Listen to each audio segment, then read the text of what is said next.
Smoking तो बंद हो गया है। और ये जो केक मैंने काटा और आपको खिलाया वो भी वीगन केक था। मतलब उसमें दूध नहीं था, दूध और अंडा नहीं था। परमानेंट हो गया। उसकी वजह ये है कि किरण जी ने मुझे ये एक वीडियो दिखाया YouTube पर, जिसमें basically good habits, good health की बातें, एक डॉक्टर है अमेरिका में, वो लेक्चर दे रहे थे खाने के बारे में, और खाने का जो रिश्ता होता है आपके जिस्म से, अलग अलग बीमारियों से, आप किस तरह हेल्दी खाना खा सकते हैं, नॉन वेज से क्या तकलीफ हो सकती है आपको, वेज से क्या होता है और वीगन से क्या होता है। तो उससे मुझे ये बात समझ में आई कि वीगन डाइट जो है वो सबसे हेल्दी डाइट है। और मैं तो सभी से कहूँगा कि आप वीगन डाइट फॉलो करें। महंगा डाइट महंगा नहीं, ये वेजिटेरियन में, बल्कि आप वेजिटेरियन से 2 कदम आगे। तो वेज में आप दूध पीते हैं, दूध के साथ साथ जो चीज़ें बनती हैं, दही, पनीर, चीज़, मक्खन, घी, तो इसमें दूध और दूध से जितनी बनी चीजें वो भी हट जाती हैं, तो आपका कॉस्ट और कम हो जाता है।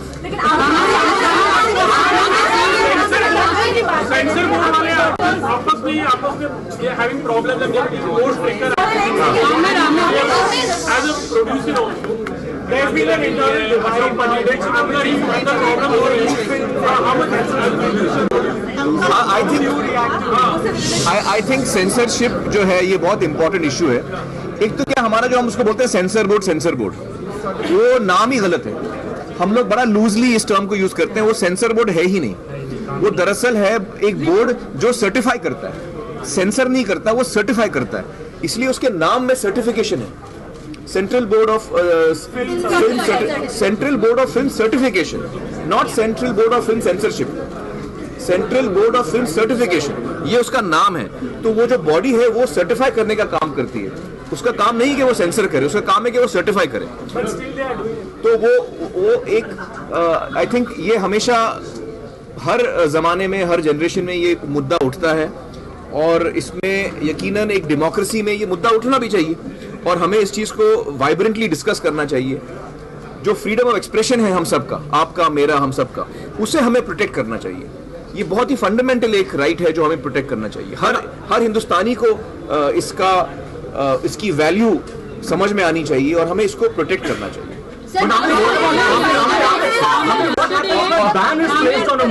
नहीं, I am against bans, I am not in favour of bans. I feel के सेंसरशिप ना होके आप जिम्मेदारी से इस आजादी का फायदा उठाइए। लेकिन अभी मतलब जिम्मेदारी निभाना जरूरी है। देखिए, freedom is very important, but उस फ्रीडम के साथ साथ जिम्मेदारी आती है।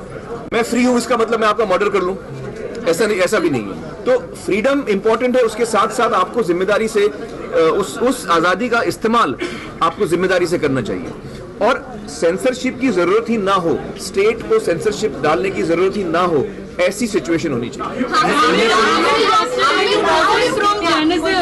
You quoted from Jainism yesterday. Are you turning philosophical? Are you reading other? You know, I read about different philosophies, and I'm very impressed with the Jain philosophy because it is based on 3 aspects. One is non-violence, ahimsa, non-violence. Second is कि आप उतना ही इस्तेमाल करिए जितना कि आपको जरूरत है, उससे ज्यादा इस्तेमाल ना करिए। और तीसरा कि अगर किसी और की का विचार, सोच विचार आपसे अलग हैं, तो आप उससे झगड़ा ना करें। आप ये बात माने कि उसका भी एक पॉइंट ऑफ व्यू है और उसको अधिकार है अपना अलग पॉइंट ऑफ व्यू रखने का। लेकिन उसका मतलब ये नहीं कि मैं आपसे जुदा हो जाऊं, आपसे अलग हो जाऊं, आपसे झगड़ा करना शुरू करूं। तो अलग विचार को एक ही मंच पे रखने का हम सबको अधिकार है। ये सारे वैल्यूज हैं जैनिज्म के, जो पढ़ के मुझे बड़ा, मैं खुश हुआ, बड़ा इंप्रेस हुआ ये जानकर। इससे मुझे सीखने को मिला।